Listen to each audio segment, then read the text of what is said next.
This is Hollywood. Matthias Bohm-Bell with you. Walt Disney Studios Motion Pictures brings us a sequel to their Alice in Wonderland of 6 years ago, Alice Through the Looking Glass, this time with some screenings in 3D and in IMAX presentations in selected cities.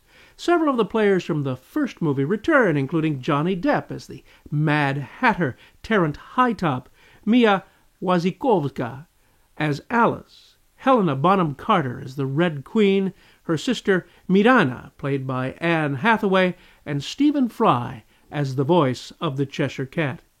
In a prologue showing a more adult Alice than from when we last saw her, we find that she is master of her own ship at sea, and from what we see, quite a good one. When she returns from her voyage, she discovers there are some pressing financial issues that weigh her down. These include the pending confiscation of her ship and possible loss of her ancestral home. Distressed, she once again notices that the looking glass in a secluded room beckons, and through it she goes. Let's see what happens when Alice drops back into Wonderland.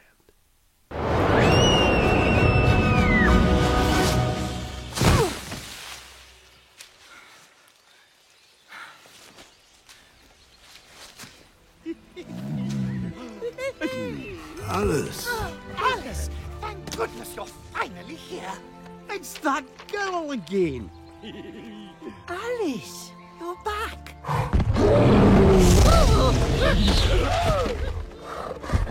Don't be nice to her. She's late. Have I come at a bad time? On the contrary, you were afraid you weren't coming at all. What's the matter? The Hatter's the matter. Or the matter of the Hatter. The former. No, the latter. Tweedles. He's mad. The Hatter? Yes, I know. That's his muchness. That's what makes him so... him. But he's grown darker, less dafter, denies himself laughter. And no scheme of ours can raise any sort of smile.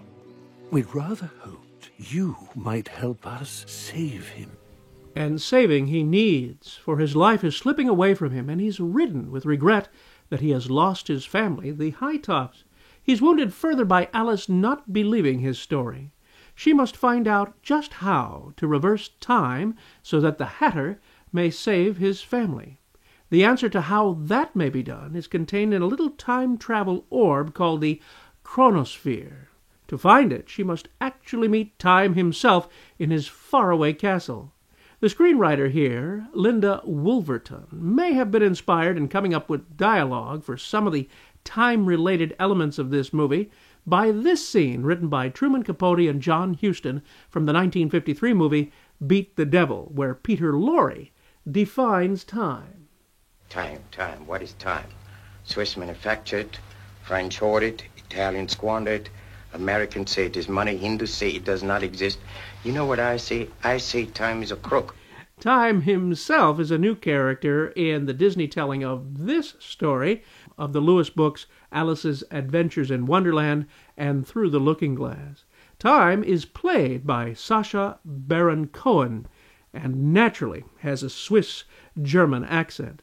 Here he visits the Hatter at a tea party in a different moment in time whilst searching for Alice.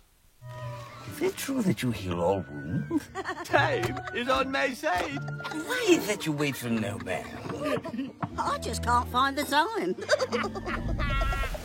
Cheshire, where have you been? You're late. Actually, I'm right on time. What time on my head? Dude, you silly nitwits. Really think that I have not heard these cheap barbs before? Your attempts at mockery fall flat.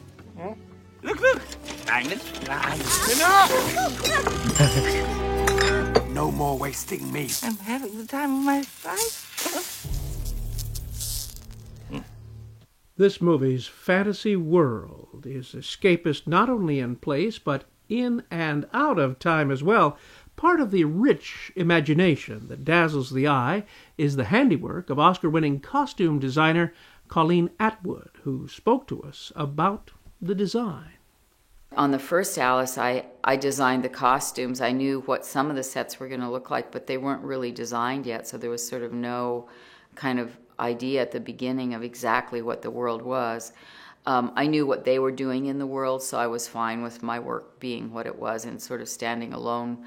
But in this world, it has been nice to see people in the world and, you know, surround them with extras and period costumes and all those elements that kind of make layers that maybe in the digital world aren't quite as, quite as present. That being said, I think that technology in the digital world has changed so much between this film and the last film, which is a 5-year period of time, that there's a lot less kind of blocks to not using real things in digital films, which makes it nice for everybody.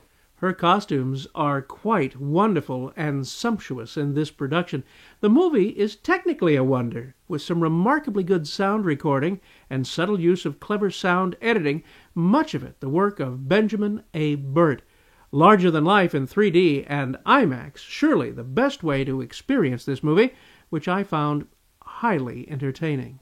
Yes, there are moments in the in and out of time sequences when it seems much more like science fiction than Lewis Carroll, but it is well done. Perhaps the designers were also reading about Baron Munchausen.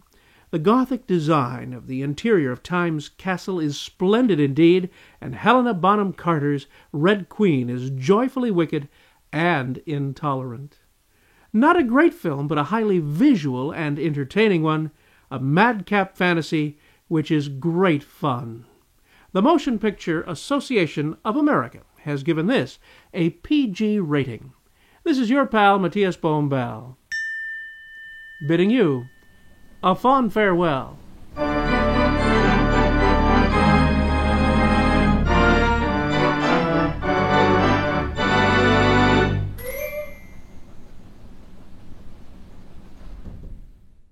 My head's so big,